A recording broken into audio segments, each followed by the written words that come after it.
So, Mga kasayan, meron lang tayong sasagutin na nag-comment sa atin. Basahin mo at shoutout mo na rin. shout out kay Jonis Martin. Paturo naman po kasayan pag-convert or pagkabit ng regulator rectifier na 5 wires, pink, yellow, red, green, and white na may lining na red. Ikabit sa CB125 Honda. Salamat po. Nag-comment siya sa Honda TMX Supremo Power Up Lines. Ito siya kasayan, no? Ito yung sinasabi niyang regulator rectifier na ikakabit natin. Pag ganito kasayan ang kulay ng regulator rectifier, green, red, white, pink, yellow, at saka red, kadalasan ito yung regulator rectifier ng Rusi, ng mga Rusi kasayan, ha? Kasi ito yung tinatawag na regulator drive. Ito yung magsusupply ng headlight. Halimbawa sa TMX ay sa Rusi 175, ito yung nagsusupply ng park light, headlight at taillight. Sa mga Rusi Surf naman, ito yung nagsusupply ng headlight lang. Ito siya, wa. And ito naman yung color coding niya. Ayan siya kasaya, no? Picturean nyo na lang para magkaroon kayo ng idea, lalo pag sa mga bago. Basic lang naman itong mga tutorial natin. Ayan siya kasaya, na. Ito yung kulay ng sa may Rusi. Green, negative. Yung red, white, yung regulator drive, yung magsusupply ng headlight.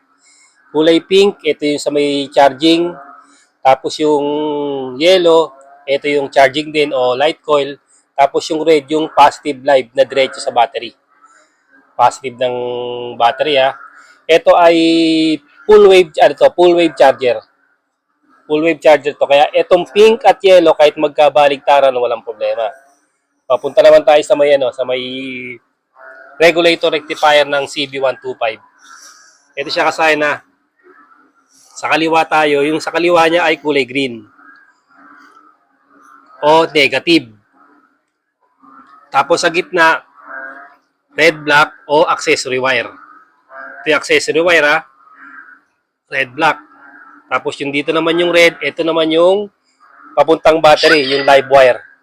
Itong red, black o accessory wire, pag bukas mo ng susian, mag-o-on to. Tsaka pa lang siya gagana. Itong red, kahit nakapatay yung susian, gumagana to. Kasi ito yung ito yung live wire. Kaya gana siya. Pati itong green na negative, gana rin yan. Kahit nakapatay ang susian, gumagana rin siya. Tapos yung yellow, kung mapapasin nyo, yung CB125, dalawang yellow kasi full wave din siya. Ibig sabihin, itong yellow na to kahit magkabaligtaran. Ngayon kasi ganito yung gagawin natin. Ito yung ikakabit niya. Ito yung ikakabit niya, ha. Bali, kung ito yung ikakabit niya, ang gagawin natin, ganito. Itong kulay green, mapapansin nyo, no? Itong kulay green, ang magiging green to green lang yan. Ito kasi pwede to sa sa Honda, Rusi, Euro, Motorstar, Skygo.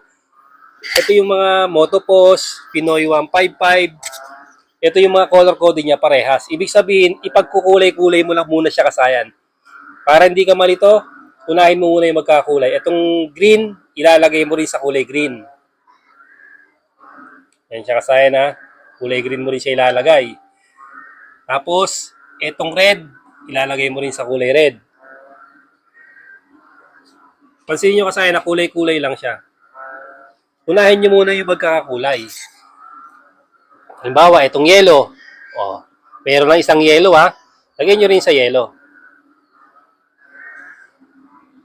Siya. Tapos, itong pink. Itong pink, ilalagay nyo rin sa yellow. Ngayon, kung meron naman siyang kulay white, na katulad nito, ayan, ilalagay nyo rin sa kulay white. Ito siya, ha. Pink-white. Kasi charging din siya, eh. Kaya parang hindi kayo malito, unahin nyo muna yung magkakakulay. O, pansinin nyo, ha. Yung kulay pink, pwede mong ilagay sa white at yung kulay pink, pwede mo rin ilagay sa yellow. Kasi pag full wave, kahit magkabaligtaran, walang problema. Yan siya kasaya na. Tapos meron ka pang natitira. Ito yung red white. Yung regulator drive o yung magsusupply ng headlight. Hindi mo na siya kasayang gagamitin. Bali naka-float na yan. Hindi na gagamitin yan, hindi na siya ilalagay. Ito, accessory wire mo to, pwede mong gamitin. Ito, accessory wire naman na to, pwede mong gamitin sa ibang paglaan. Halimbawa, magkakabit ka ng ilaw, dito ka mag-tap po pwede. Pero hindi mo siya itatap dito. Yan siya. Kasi na, ito lang yung gagawin mo, yung apat lang ilalagay mo. Green to green, tapos pink to yellow, yellow to yellow, red to red. O kaya naman kung may white, white to yellow. Yung ilalagay mo. Ngayon kasi kung ito naman yung naging ano mo, yung ginagamit natin na regulator rectifier. Ito siya halimbawa ito. Yung kulay black, ilalagay mo sa red black. O accessory wire. Yung kulay red, ilalagay mo sa red. Ayan siya Tutok mo Tapos, yung yellow, ilalagay mo sa yellow. Ayan siya dito para makita nila. Yan. Yellow, ilalagay mo sa yellow. Tapos yung green, lalagay natin sa green. Ayan siya kasaya O yan, lagay sa green. May matitira pang white, ilalagay mo sa yellow. Nakuha nyo kasayan, simpleng-simple lang. Uunahin nyo lang yung magkakakulay. Yellow, red, green. O yan pagkakakulay. Ngayon, ito accessory wire tong red black, ilalagay niyo yung black dyan. Tapos itong white sa charging din to, ilalagay niyo sa yellow. O kahit kung pink to, ilalagay niyo sa yellow. Basta full wave kasayan, pag gaganto yung charger, kadalasan full wave yan. Lalo na pag mga ganito mga 5 wires. Kahit magkabaligtaran to. Yan Kahit magkabaligtaran yan kasaya na pwede. Magkabaligtaran ng lagay. Ayan siya. Pwede. Full wave, tapos full wave, hindi naman siya maselan kahit anong charger ang gamitin natin yan ng mga full wave, okay naman siya kasaya na. Kahit anong mga full wave na ilalagay natin, pwede. Basta tandaan mo kasaya, ang gagawin mo lang ay hindi mo lang ilalagay ito. Sa CB125, di mo na ito gagamitin yung red white. Pero pwede ka maglagay dito kung gusto mong gamitin tong halimbawang headlight, pwede mong gamitin to. Pwedeng gamitin kasi regulator drive to. Pag nasupplyan tong dalawa na to, ito susupply nito yung papuntang battery. Ito. Tapos magkakasupply to red white. Regulator drive to Huwag mo nang siyang ilagay. Yung apat lang yung gagamitin mo. Kaya naka-X tayo dito. Ibig sabihin, hindi mo na gagamitin yan. Ito, wala rin tong connection. Pero kung maglalagay ka ng ilaw o may itatap ka rito sa accessory wire, pwede. Pwede mo siyang magamit.